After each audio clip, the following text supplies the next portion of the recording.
we pick first, and then you get one girl as your hostess for the day. I was like, I'll take 3 and 6, and they're like, whoa, whoa. They're like really expensive. Welcome everyone. I'm going to go ahead and call this meeting to order. The first meeting of 2026.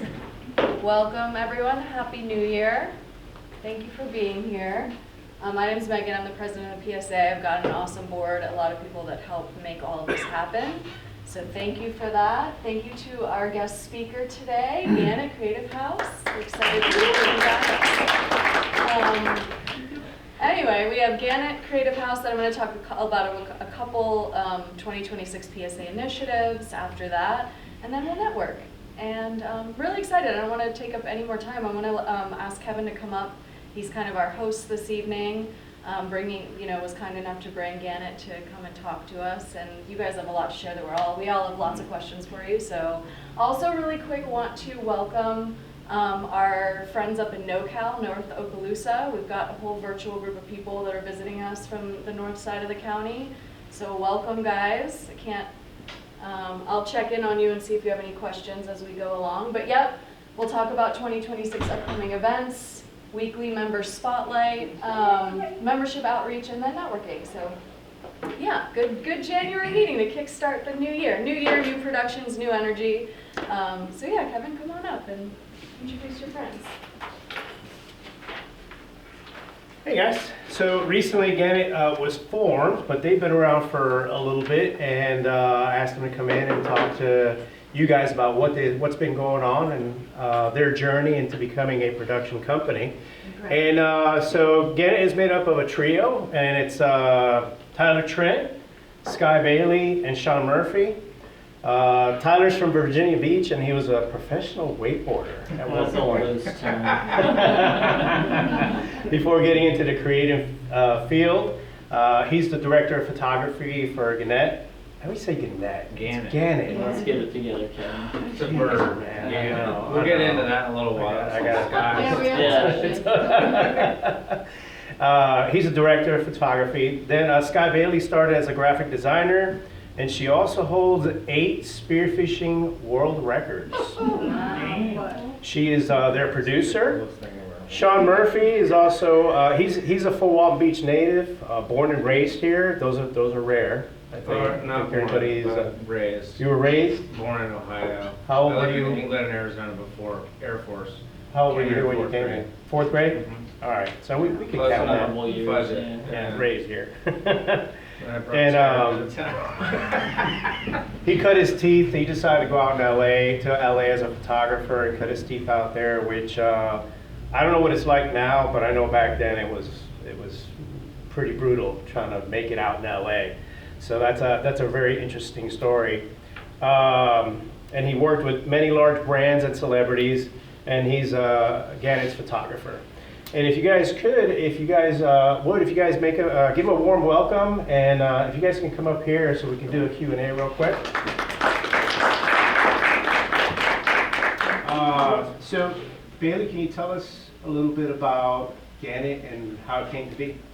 Yeah, so Sean, Tyler, and I started at Boat Boards here locally. I was the marketing director.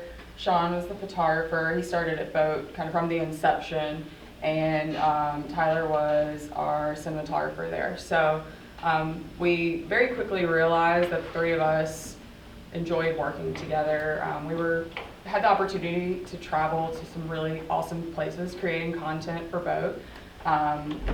Australia, South Africa, Alaska, Hawaii, really, really rad places. Got into some crazy situations and had a great time doing it, and then decided probably a year and a half ago that, hey, we should start doing this, outside of Boat, and kind of started doing it on the side and created Gannet as just kind of a fun side project, and then really started taking ourselves seriously in June and left Boat, and here we are. It's been a wild ride ever since. Yeah, it was pretty fast. We were doing side gigs, and Tyler and I were doing a lot of jobs outside of Boat, and I had producers all over the country, but then we were watching Sky was a producer at Boat marketing. She ran our marketing department, so it was, and a graphic designer, so it really was, you know, a no-brainer that the only thing she didn't really know was she hadn't been on a lot of sets. So technically just kind of needed to just have the experience of being on sets. And once she was on a couple sets, it just came naturally, and she's like born to do it. And the icing on the cake is she's also an amazing designer and knows how to run teams and has great communication and people skills. And so it's kind of has that it factor for being a producer in a production company. And with my background of being in Los Angeles for almost 30 years, there was many clients that I'd already worked with that just kind of naturally came back to us once the word was out that we were leaving Boat and we had time. So they kind of, several large-scale jobs from the West Coast and dropped in our lap, so kind of put us, Sky, right in the hot seat right away, producing these real jobs with ad agencies in big cities on the West Coast, instead of like having to work outwards, coming from a small market and kind of, you know, that's very hard to get a big client from San Francisco or Los Angeles or New York right out of the gate. Like that takes a lot of time. So it just kind of was like lightning in a bottle, really, like with all our, you know, we all have different backgrounds and something to add to the mix, which it just works really well. And then outside of our core, we're the founding members, but we also have Kevin, and Jen Deeb here is our social media girl, and she's also an amazing photographer and designer and creates websites and branding. So she has a lot of special skill sets that she brings to the table for us too. And then Kevin is an amazing gaffer that probably shouldn't be in this town, but luckily we snatched, he's here and he's from, you know, Miami, a bigger market. And so he brings this kind of a larger scale set of, you know, skills and assets and that normally wouldn't be. So we have all these kind of people that are from different cities and backgrounds that happen to be in a tiny market, which is amazing.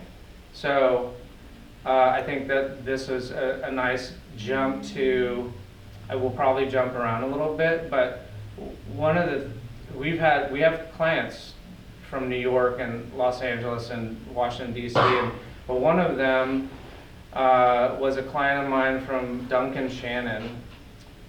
And RJ, I'm sure we'll have this working in a minute. I'll talk it up for a second. And worst case scenario, we can play the sound on the. We have a microphone on the laptop. Yeah, we'll figure it out. There. Yeah. But Duncan Shannon is an agency out of San Francisco, and I've been working with them for about 20 years, doing projects like tourism for Lake Tahoe, anti-vaping commercials, Hard Rock. They send me all over the world shooting Hard Rock restaurants and Kona beer in Hawaii, just different things like that.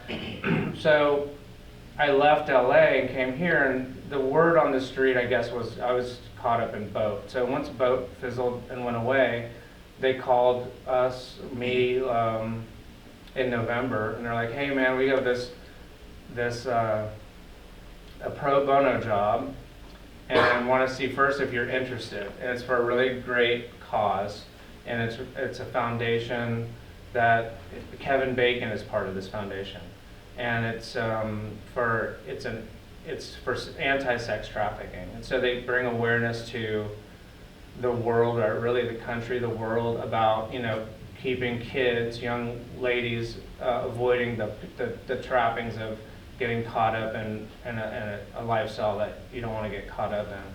And so they came to me, and I told them right away, like, well, perfect timing. We just started Gannet, and I have a producer and a cinematographer that are part of our team, and we have a gaffer, and we have all these people. They wanted us to shoot it in California, and we could have done it because I'm from there and I have all the people, but even at that, it's very difficult to, you know, get locations and permits, and the money just adds up very quickly. You can't really do things for nothing there. So I asked them if we could do it here locally and give us a shot. They were apprehensive, and you know, to be transparent, the people on the West Coast think of people in Florida like this is the worst place on earth. You know what I mean? Like it's the politics and the people and the freak show and all the things. So I assured them, I said, hey, listen, we can do this here.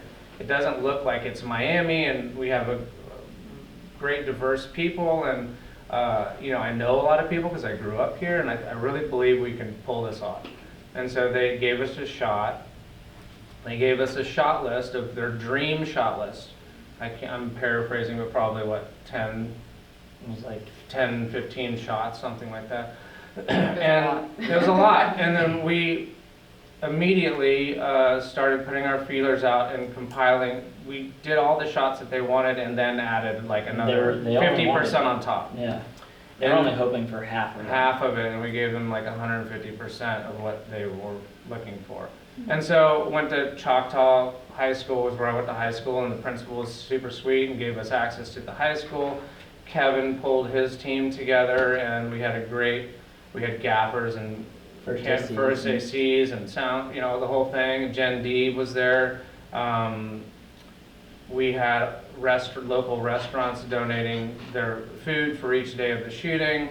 We had all these kids. One of our stars is right here. And, you know, how many kids do we have? Probably 35. that one day we had 20 kids at the high school. And so, and it was amazing. And so we pulled, and then two of the art directors from San Francisco came to town. Jamie Neighbors put them up in one of his houses here locally. So, I mean, it truly was, I think we might have, and we had a prop stylist from Nashville flew in and propped out our studio for 2 of the scenes. And downtown Fort Walton was wonderful when you asked for a location. Yep. And So you didn't have all those permit fees. So Yes. it was all very easy, and Yeah, all the permitting, because we use parks here locally. Mhm. Yeah, permitting was went great. through. Very easy. So they came to town. They were extremely. I mean, it could not have gotten better. They were out of their minds, excited about it, and it is. We have a rough cut for you guys tonight. Sneak peek. A sneak peek. It will be launching on the 27th, which is a huge. The editors were in New York. A lady from New York. That's who edited the piece. Sound design, I believe, was in Los Angeles. So it took a lot of people to put this together. But that's just one example of, you know, something that we pulled off here locally in a small market for somebody in a huge market. And they could have picked anyone in the world to do this job. And we're fortunate they called us, and we were able to do it. And, you know. I mean, what you guys pulled off with the resources and everything was nothing but spectacular. And I mean, I was blown away. The amount of talent, the amount of locations, the amount of people that came together to make this happen, which is like, wow. And there's absolutely no reason why they wouldn't have been impressed. Do we want to give it another shot? RJ, are we ready? So the launch, Yeah, Sean, get your audio coming out of your laptop, turn on that microphone, and it'll come over the speakers. Yeah. Sean, where's it going to launch on the 27th? It's going to be, you know, I can't say exactly where it's going to be, but it will be, it's a national campaign. Please let me know. So the print ads, I had a peek of the print ads. Those will be everywhere, in all the cities, I'm sure, like bus stops and subways and billboards, and then the film will be, they're doing, they're going somewhere for some award thing with the film, and that'll be played everywhere. It'll just be a giant piece, you know. So Do you want to show the reel, or do you just want to skip to let's it? go to Shiro since we're just talking about it, and we can backtrack to that. The sound design is like I said, it's a rough cut, but even at a rough cut, it's done Did you pretty turn that well. microphone on? And I think the sound is really Let me check important, so that. hopefully it sounds. This is full screen.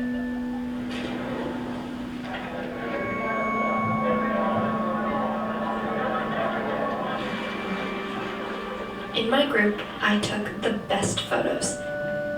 I knew everyone's ankles. We were always trying to look cute online. That's how I met him. I was into anime, gaming, stuff like that. We were chatting in game, then he DM'd me. I was only 14, but he said I was so mature. I ran away when I was 16. Dangerous, sure, but staying home wasn't any safer. I met him outside a gas station. He bought me food and said I could crash on his couch for free, but it wasn't really free. His DM asked if I was a model, or if I wanted to be. Asked for more pictures, and then to meet up. I thought I was in control, but it was always him. I thought we were in love. I would have done anything he asked. Well, he asked. And I did it. I didn't even realize I'd been sex trafficked till way, way later. The thing I mourn most is how normal life should have been. I mean, not perfect. Honestly, I'd settle for average. This is what girlhood is supposed to be. Messy, loud, and safe.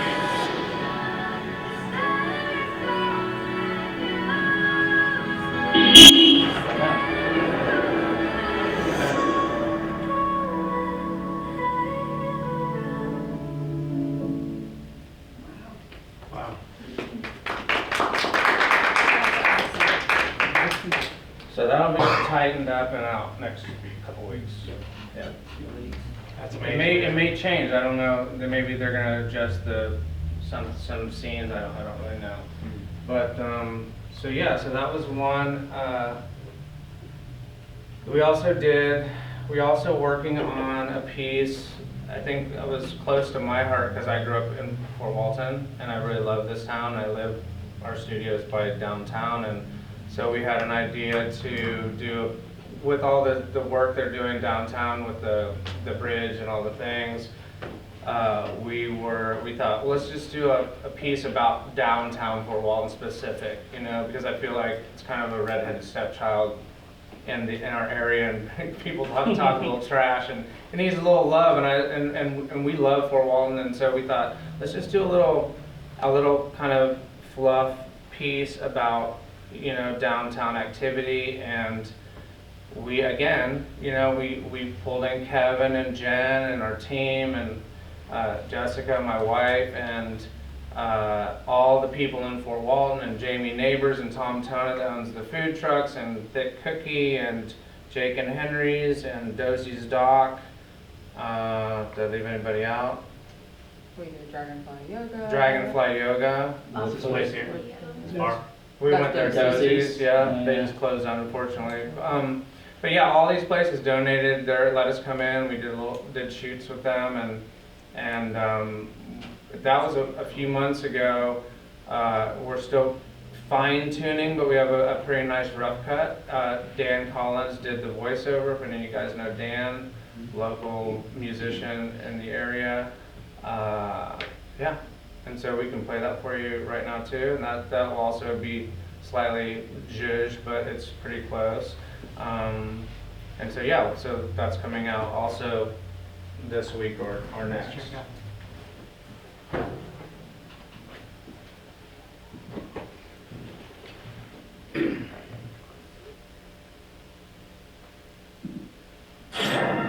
If you think downtown Fort Walton Beach is just another stop on the map, then you're mistaken. If you think it's just shopping streets, then you're misinformed. Because this isn't just a place, it's the place where it happens, whatever it is. Here, a night out becomes more than generous drinks. It becomes a recipe for connection, culture, and unforgettable moments. A gathering of locals and travelers who share the same spark. The chefs who pour passion into every plate. The artists who paint the town with creativity. The dreamers who open doors and invite the world in. The bold and the laid back. The proudly original and the quietly brilliant. All together, side by side, creating something electric. Because downtown Fort Walton Beach is alive with energy, where flavors, music, laughter, and ideas collide. This isn't just a place to go out, it's the place to feel alive. It's the place where it happens.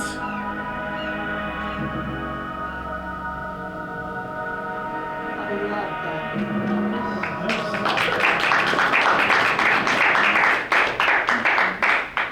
Thanks. Thanks. So you guys just did that just to do it, like? Yeah. Mm-hmm. Yeah, I think, you know, we do a lot of stuff that, I don't want to speak for us, I guess I will, but Yeah. I mean, my career's always been about doing things just for the sake of doing cool stuff, and especially in Los Angeles. Most of the notable things that people, when they think of my career, are all things that I never got paid for. You know, they were just cool. They were just cool and interesting, and then things that we make money at, substantial money, isn't that interesting. So oftentimes, like, we have clients that are great clients, they're amazing, they pay us really well, but we can't even show the work, so we have to sign NDAs, or specifically one is for a pharmaceutical company, we can't show anything, no one will ever see it. They pay us well. They hired, it came from a client of mine, a connection of mine from also 20 years ago in Los Angeles. They called me out of the blue and thought we would be good for this pharma client.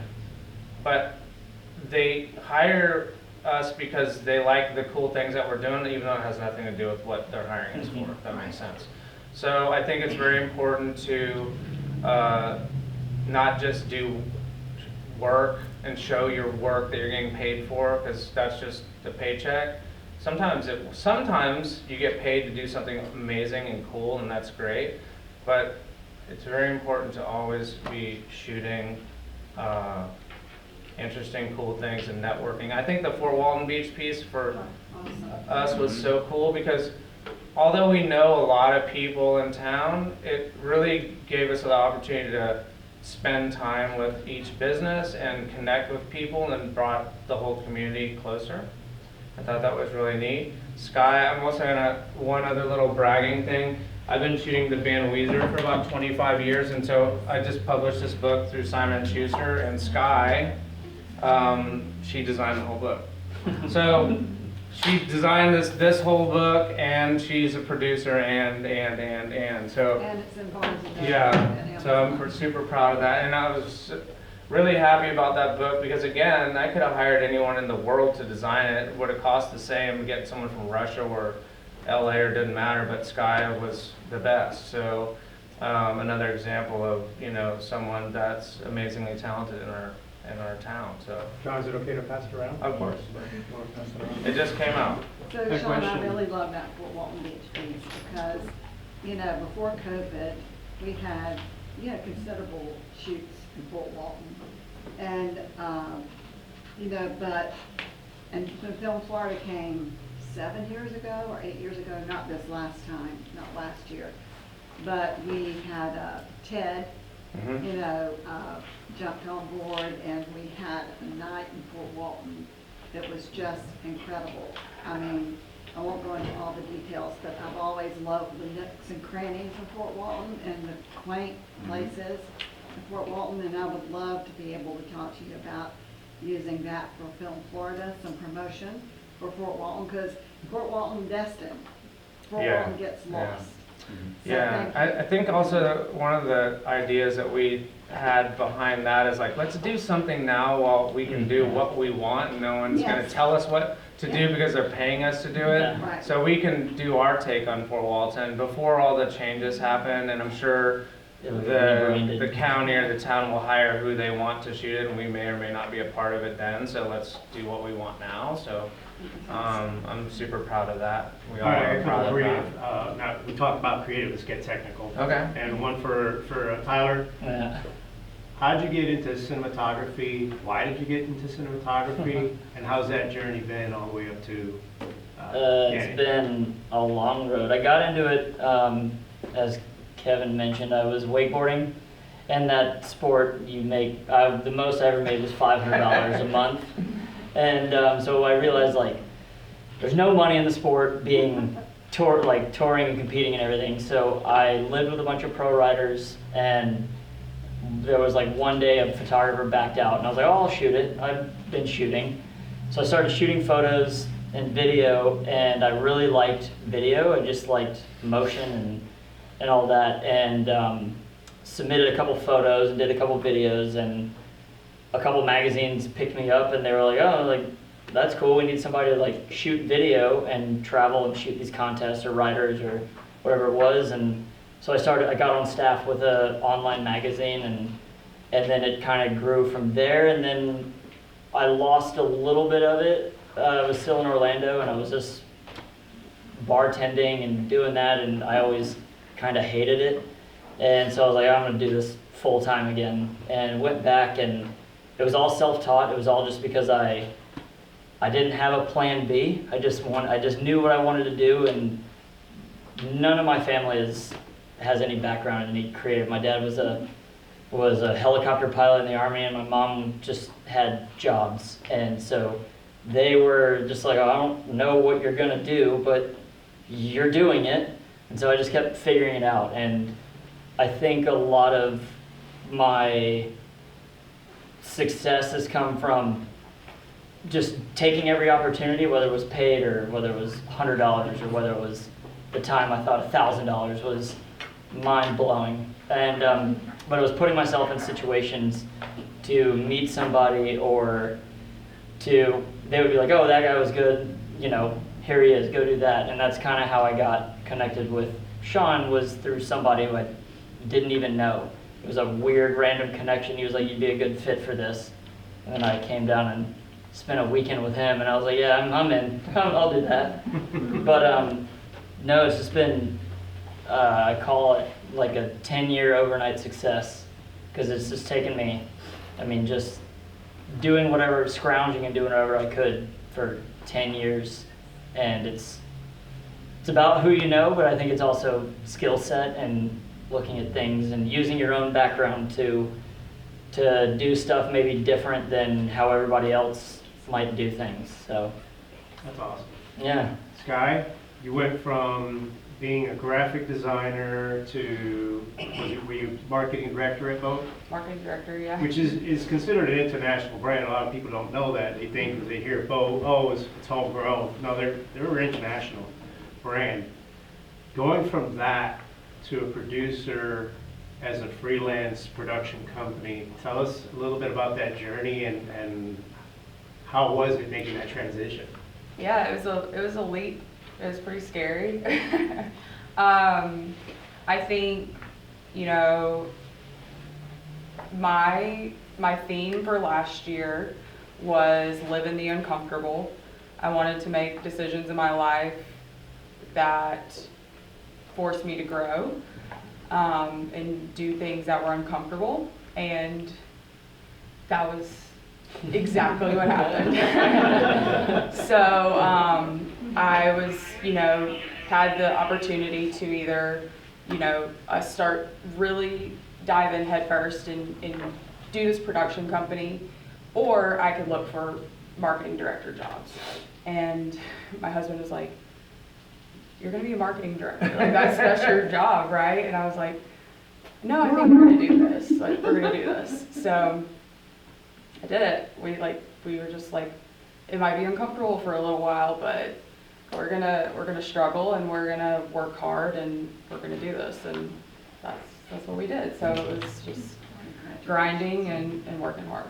Well, congrats. That's awesome. That's awesome. So Scott, weren't Sean? you given some award by your alma mater this past year? Yeah. Yes. They did a feature on me, and I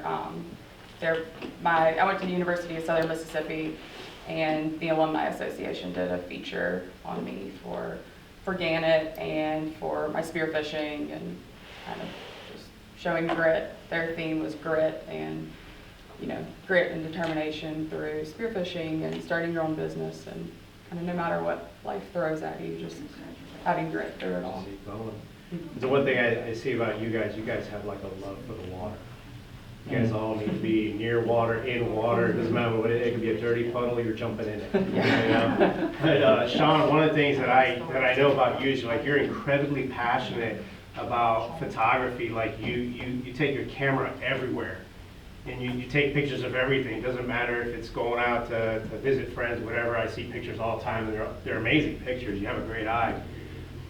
So I know that perseverance and just going and going and going and having a lot for it is attributed to your success. But tell us about a time in LA where, was there a specific point where you thought, I made it? Or that you said, holy crap, they're gonna pay me that much to do this, and this is what I love? That's a good question. That's a good question. I think, I mean, it's such a long story, and I try to summarize it. Oh man, it's such a long story. It was a struggle, to be honest, and I was really young when I was in photography school. I went to photography school in Boston in 1990. I was 20, and graduated in 93, and went to Hawaii, and ended up going to San Francisco by chance, trying to be on the Real World, and that didn't happen.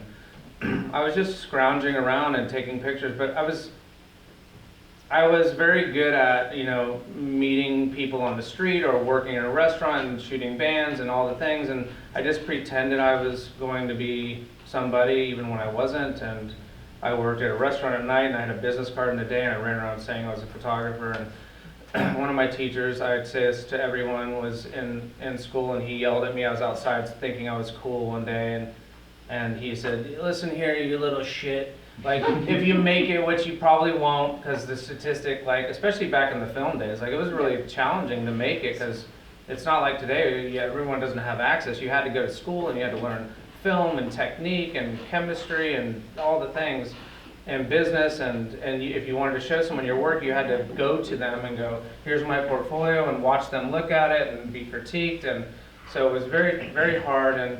And he said, if you make it, which you probably won't, it'll take you 10 years. And I was like, fuck, I'll make it. You know, I'm almost there.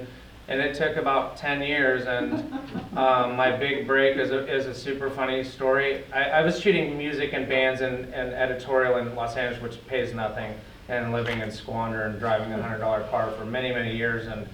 And I got a DUI, started drinking. I'm sober now, 14 years. But back in the day, shit was wild. And in Los Angeles, I got a really bad DUI, and I lost my license for a year. And so I was walking around the valley with my portfolio and a bicycle, not getting much done. But anyway, I took a picture at a Kings game with the band Slayer, and I did this shot where I was wasted in a blackout. I don't even remember taking it. And someone had scored a point or something, goal, what do you call that, in ice hockey? And I went like that and took a picture of the audience going like this at a score. And the shutter speed was a little slow, and it was a panning shot, so the people were in focus, but there was motion. And then the magazine article ran, and a year went by, and I was almost getting my license back, and my agent calls, and she goes, dude, you're not going to believe this. It was the Super Bowl time.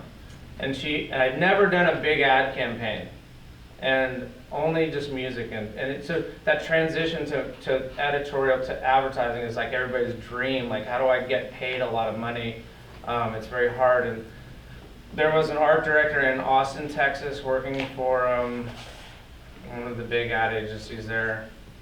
Can't remember right now. And she was getting her hair done. She was looking at the magazine that I was in when I got my DUI, and she saw this picture, the panning picture, and she's like, called my agent. She's like, we want to bid Sean for this Visa campaign for the Super Bowl. And we want to mimic this shot. It's like, I didn't know what to do, you know what I mean? But I knew the right people. Like, I had a Kevin in LA, the lighting guy, and all the shit. I had Aiden, I had all the things. I'd never done a big job like that. And I got the job, and then we shot at UCLA, and we rented like a stadium, and I had like 100 people in the stadium, and we recreated it with all the bells. I bought a new Mamiya RZ67 and an old truck that day. I was like, man, I have money, and a Rolex. And I put the date on the back, like all in one check, you know what I mean? And that was the day where I was like, well, silver linings, right? Something great came out of something terrible. And it was an amazing memory. Almost brings tears to my eye, because then from there it was just, it was like from there it couldn't be stopped. I tried to stop it because I didn't stop drinking and doing drugs for quite a long time. I tried to mess it up a lot of times, and I did mess it up along the way, but eventually that all fixed itself. But that was kind of the moment where it's like we're living in a shithole and driving a $100 car to moving to just a better house and buying a house. And then, you know, all the things. So question, did you buy the Rolex first or a new car first? I bought about the same time. I bought the car. It was like an old F100. And then I was driving home from, my agent gave me the check. I was driving to print the pictures for the job we used to rent darkroom space back in those days, a color darkroom space. I was driving to the lab and I saw a Rolex sign. I was like, I just pulled in. There's a story behind why I bought that watch. It was out of a resentment for my father. But I bought that watch and I put the date on the back. And I still wear that watch. I don't know why it's not on tonight, but I wear it every day. Every single day I look at it, it reminds me of that moment in time and how life has changed. But also to not take things for granted, you know. And the other thing that I think is super important is, like, yes, I've done a lot of cool things, but I don't do shit on my own. I have a lot of people that surround me, and even back when I was, you know, not doing the best of things, I had a team that loved me and supported me and helped me to look good. It was because of them. It's because of these guys. Like, without these guys, like, yes, Shiro called me to do the job, but I couldn't have done it without them and Kevin and Jen and all these kids and the community. So it's really a group effort, and I just feel really lucky to have who I have around me, you know, to make me look good and we look good, and we all help each other and we all have superpowers. And I mean, a lot of people in this room have been part of our success and projects, and Gail, and certainly Gail's, you know, squeezed my paw when I first moved back to town a little bit and gave me some talkings too, and now she's our biggest fan, and she helps us with anything we need. That's the first phone call, and she kind of, you know, opens doors and makes shit happen when it's a little challenging. So Sean, I told y'all this when I met with you before you launched, but you know, I've been a film commissioner now for a good length of time, and done many wonderful things, but two of the happiest days of my life as film commissioner. Number one was when Sean Murphy called me and said that he was moving back. And because, you know, I used to fantasize when I became film commissioner. Go on. Having that quality talent here, and also studio, and here he comes. And I told him, I said, this is the happiest day of my life.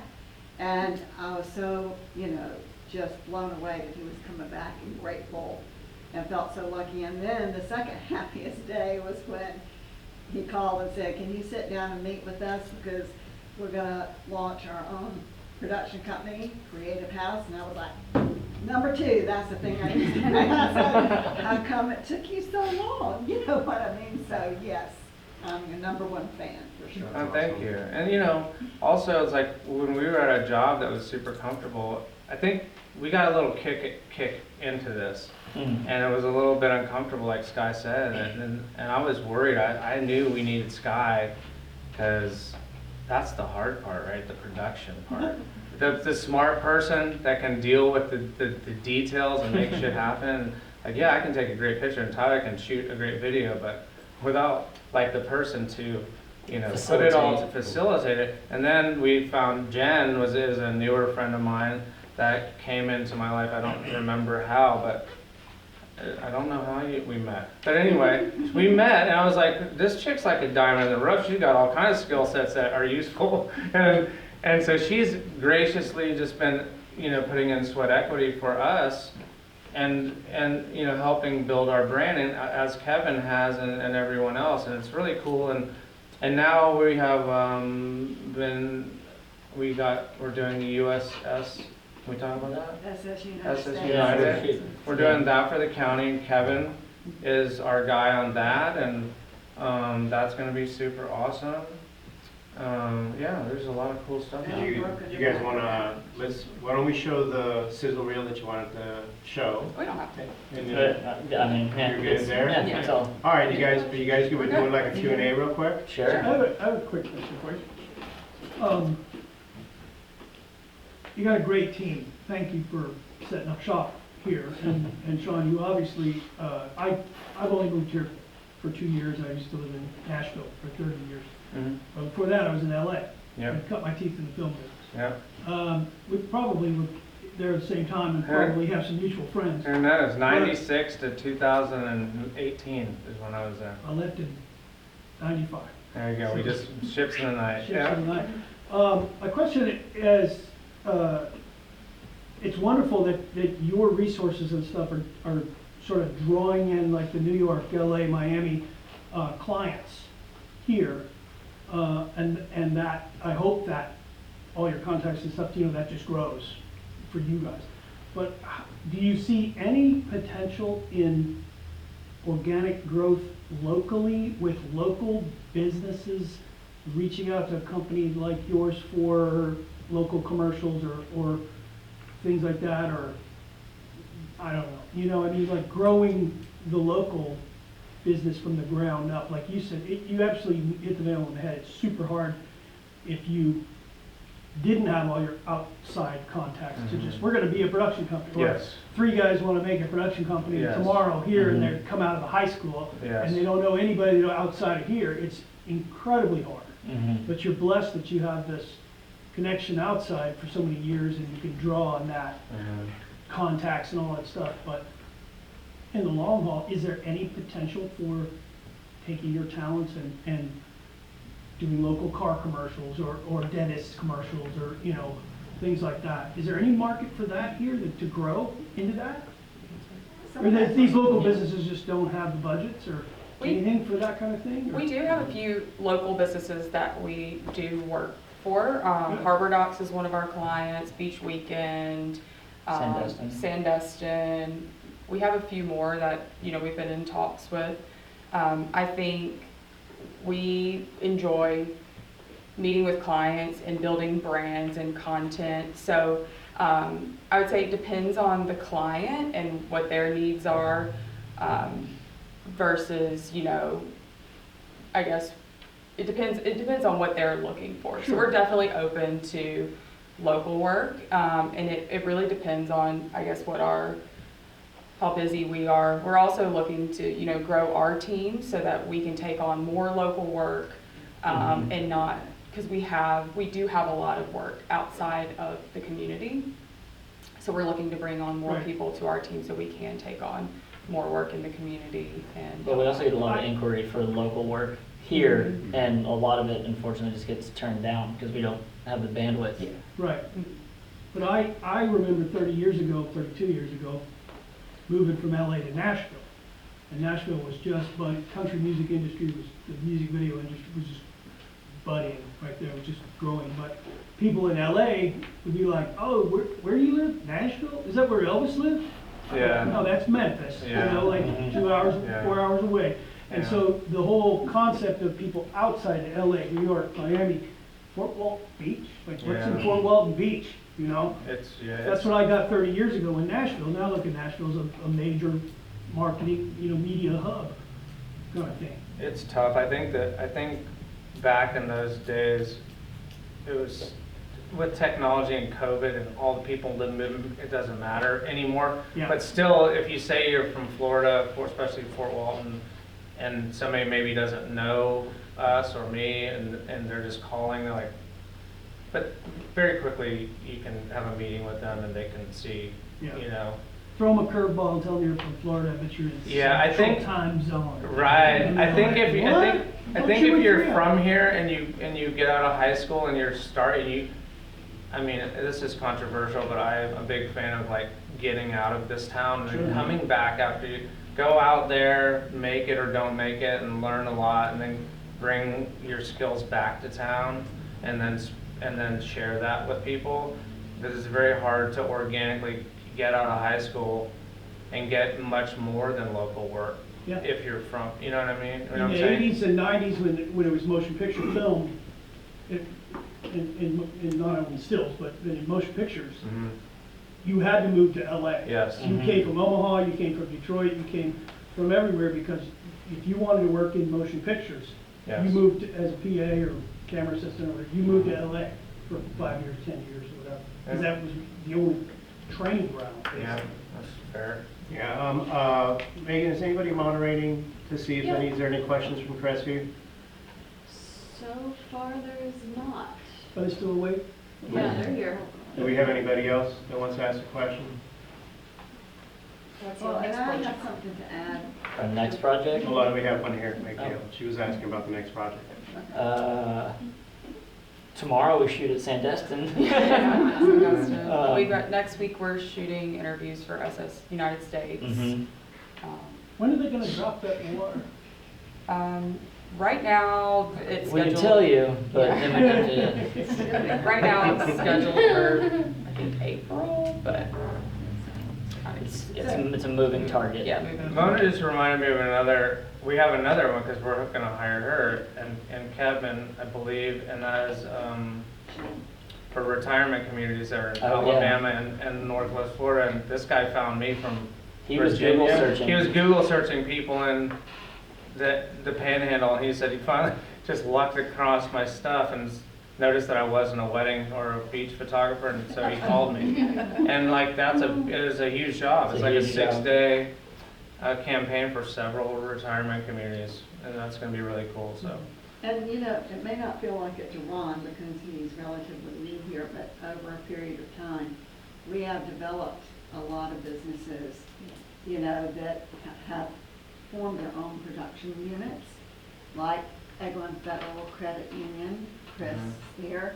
We've got Step One Automotive, Adam Halter is still there. And plus Maureen there has supported the local industry for a long time.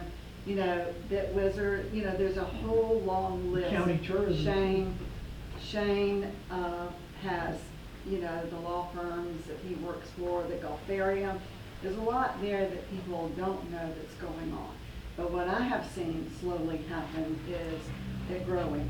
And then y'all are just adding to that. You know, I don't know at what point it will get to any point. I don't know what the end game is, or even if there is one. And also I would like to say congratulations and thank you for breaking the back of the tourism. Because, you know, this is something I have beat the drum for a long time, and you know this personally. Because how many times have I submitted you? How many times have I gone to bat for you and Shane and all of y'all? And then you were able to get a piece of this and also Shane is on it as the, I think, underwater cameraman or what is he on? He's on a separate project. I know, he's on a separate project for it, but both of y'all are on that gig, which I think is extremely encouraging to me. It is, and sometimes, you know, Sky is that's in her world, you know, that she knows, she can speak more to it than I can, but she knows personally a lot of the folks that are involved in the county, and so. My office. What's that? My office. Yeah, you go. Yeah. So, yeah, we're very happy about that, and Yes. super nice people, so we're excited about that. Thank you so much for coming in and talking with us, man. This is amazing. Congratulations on the new company and all the projects you guys have done. I mean, you guys are gonna crush it, man. I mean, you already are, but you're gonna really crush it. Thank you.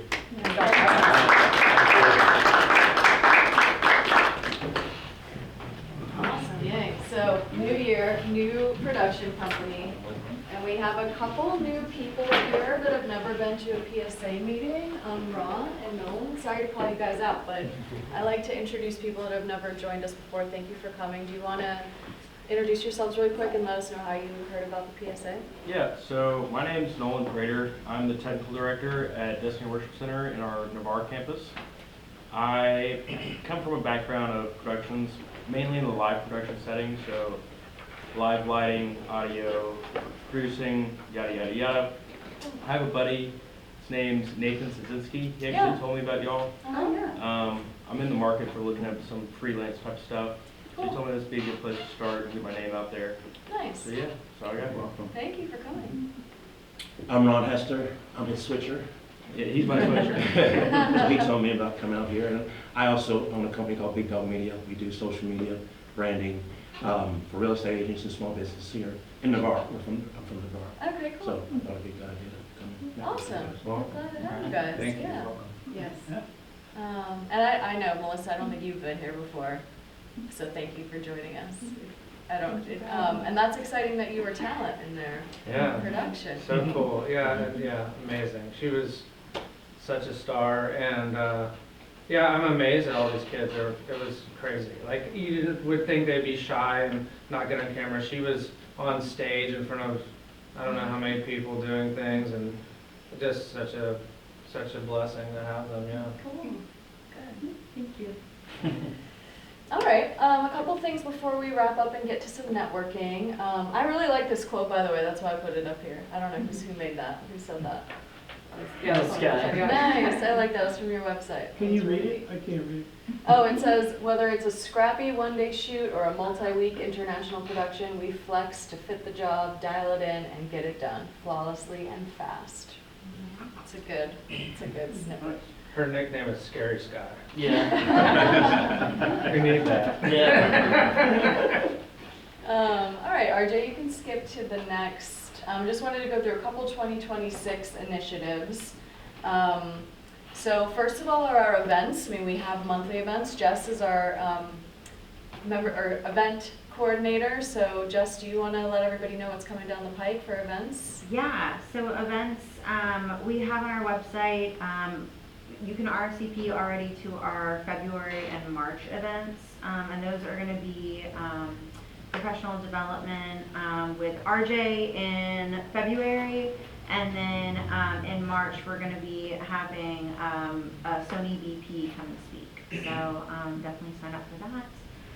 And then in March we're going to be, April we're going to be doing a spotlight on members' work that they've done, whether it be short films or ad campaigns, and we'll kind of put together a night. We might do a field trip for that one, so we're working on that. So details are to be announced. For screenings and local stuff? Yeah, like screenings for local things. Yeah, we'll keep you guys posted on social media about that. Awesome, thank you. Member benefits, so Ron is our membership committee chair, and we've been behind the scenes as a board working really hard to really clearly define our objectives for what we want to offer to our members and the benefits we want our members to have and what we want to bring into the community. So our events are obviously one of those things, but Ron, you want to talk about some of the other member benefits that we're working on? Oh, I mean, what's there to talk about? We got all this.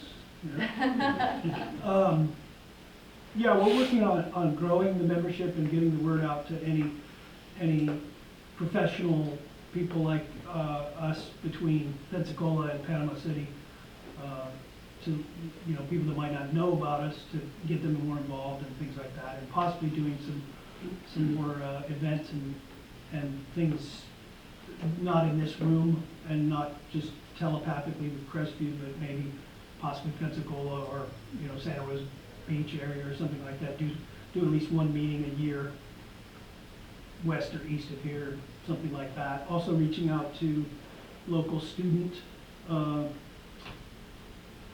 schools, areas where students are, universities and schools and high schools that have film programs and media programs that might be interested. We have a pretty low $25 a year student membership offering, so hopefully hook the young ones in early and then get them networked and that kind of thing, and get them involved in the industry. Well, we're also, I was just thinking too, starting tomorrow on our social media, we'll be spotlighting a member every week. So keep an eye out if you are a member for a little form that'll be coming via email to fill out. so that every week we'll spotlight a different member. And actually, I think we're spotlighting you tomorrow, Ron, as our very first person. I pulled the short straw on that one. But yeah, to get more engagement on social media, I mean, none of our social media is super new, although our Facebook group page has been around a long time, and a lot of people do use that as a local resource. And you all even posted, like, when you were doing that job, looking for talent or looking for a cast and crew, and so continuing to build those foundations that we have to offer more benefits, and especially to help create economy and jobs. Like that, for me as the new president, that's what is my guiding light. Is I think there's a lot of opportunity for work here. I don't disagree that you might want to leave the area for a little bit. I'm not from here and didn't start in production here either, but try to consolidate that, bring more awareness to that, because I think there is a good amount of work and a ton of talent in this area. So considering what a small market we are. Educational content creation. I know we have the Snoot sisters working on some things behind the scenes, so we have some educational and focus on our student outreach program.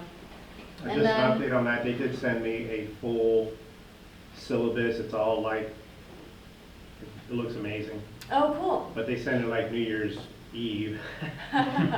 So I just responded to them and to let them know, like, what's the next step. Cool. Yeah, I would expect that to roll out more in 2026. And I'm also thinking about community and legacy. So like the fact that last year, it's a pretty big deal. We've never had a chapter or like a branch or whatever you want to call our group up in North Okaloosa. But starting that last year was pretty cool, and there might be opportunities for that. Other places like Panama City or Pensacola, or that's a little bit more difficult for people to come to these meetings. And other events that we can bring to the community that we can sponsor and kind of spearhead. So I'll have more information about that as the year goes on and as we work on that. Okay, what's next, RJ?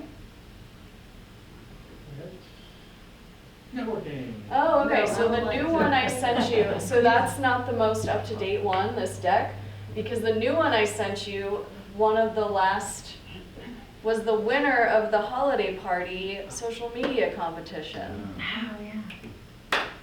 It was gonna be up here, so Hey, if we could get Gail. Yeah, sure, well, I'll just announce, because I think they're listening, and I'll post what the post was, but the post was made, oh shoot, I'm gonna get their name wrong now. I don't want to. And what they're winning, by the way, is a free night stay at the inn. That's amazing. Either I can pick it up for them or they can go pick up their little winnings. Okay, it was a post by Sydney Barlow.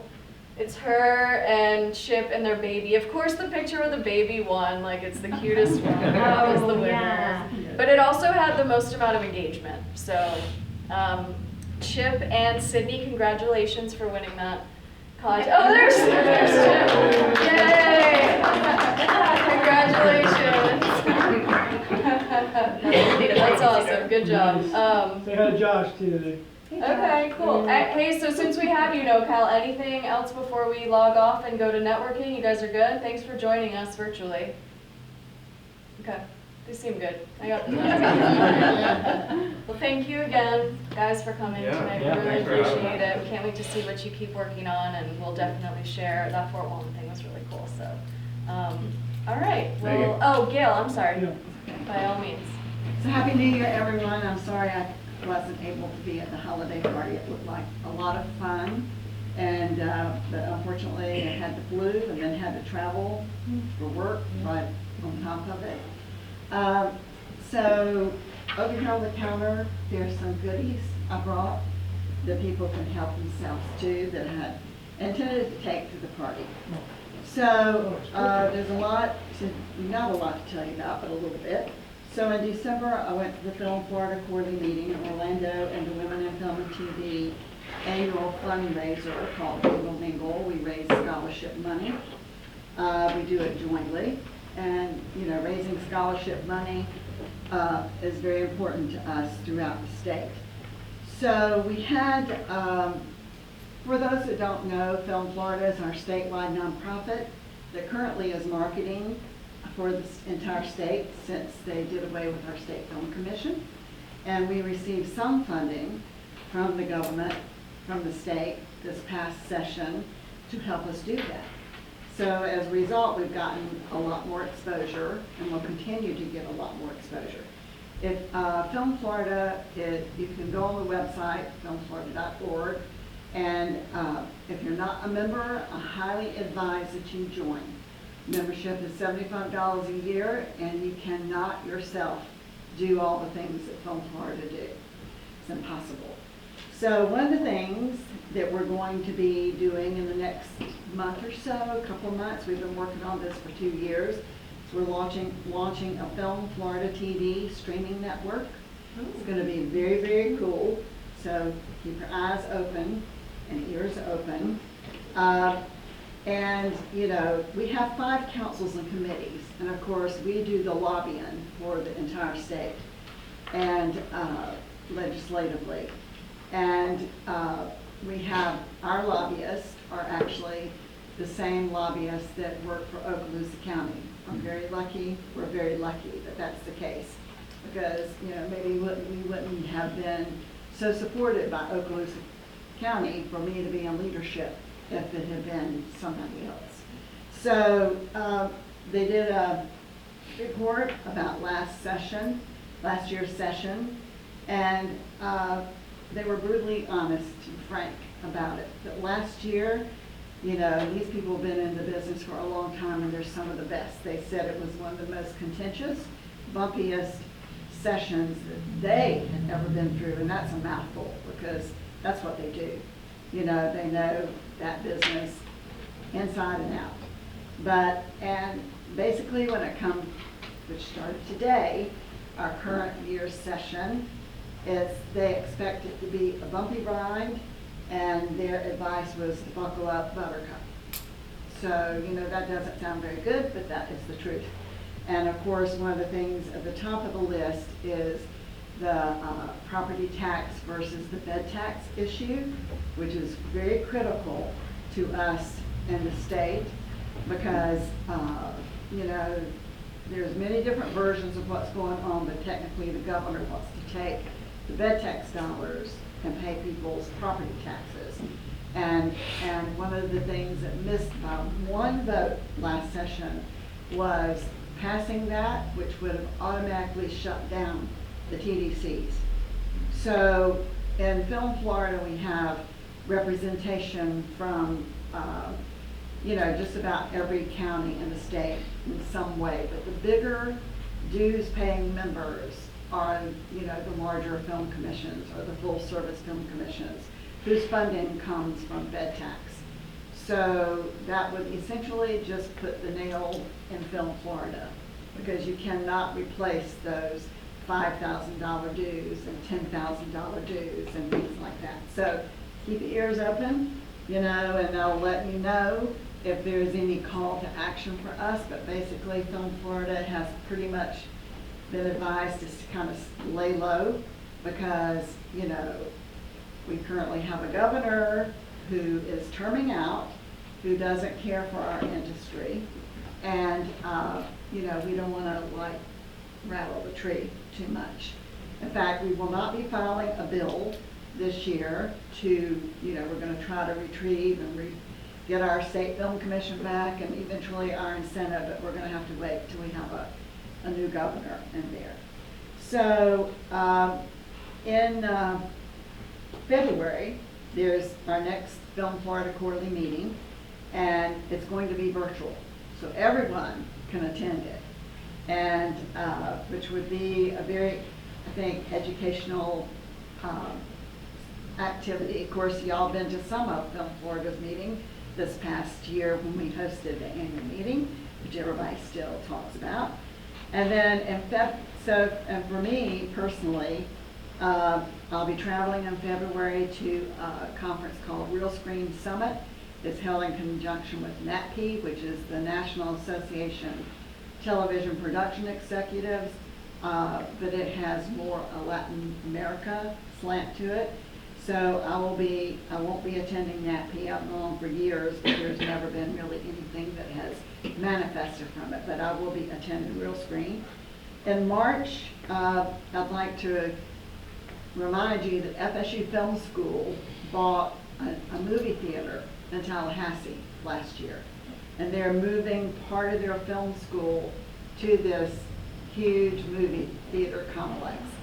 And every year, for the Oscars, they have a gala, a red carpet gala, and a fundraiser for FSU Film School. This year, they're gonna, to my knowledge so far, they're opening up that new facility, and they're having actual red carpet at a theater. And anybody can go, anybody can attend. You know, Film Florida may be sponsoring some of it this year because FSU Film School sits on our education council. And as you know, in Florida, we have some incredible education, you know, organizations in the state. Some of the best in the world. FSU now is, I think, there's a couple of different rankings for public schools. I think that we're number 14 in the world. We just keep moving up. So, and then I'll be also going to LA the latter part of March for Association of Film Commissioners International to meet with the studios. And one other thing I'd like to put in your brain is in May, we're having the annual meeting in Fort Lauderdale, and Film Florida is bringing back our Legends Award. We used to do that every year or every other year, and then we started doing something in conjunction with Visit Florida. But Visit Florida kind of relegated us, to the lunch. We used to have A-list talent, that are affiliated with Florida that we would give the award to. But this year, we're not doing that this year. I mean, we may do that for the governor's conference, for the lunch, but we're going to have our own Legends Award, which will be in Fort Lauderdale in conjunction with the annual meeting. And the only other thing is, if you are so inclined to, Sandy Lauderman, who is our current president of Film Florida, she has posted a video on Film Florida Facebook page with more information about what's going on in Film Florida. So not going to go into that any more than what I have already. So thank you all very much, and hopefully 2026 will be a good year. My major concern right now is the legislative session. So anyway, that's it. Thanks, Gail. Thank you guys. Thanks everyone. Yeah, if you had anything to report to Gail on her PSA meeting report, make sure to hand that in to her. But otherwise, have a great month. Thank you for joining us, and we can adjourn for some networking now. Oh, there it is. Thanks, RJ. Oh, it's so cute. That's cute. Yeah, that was a cute picture. All right, thanks, guys. Thank you.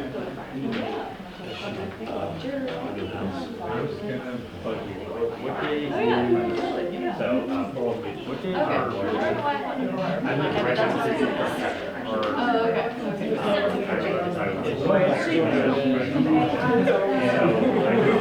Should we go now? Yeah, okay. Let's get into it. Yeah, man. Tyler, nice to meet you. Thank you. Yeah, man.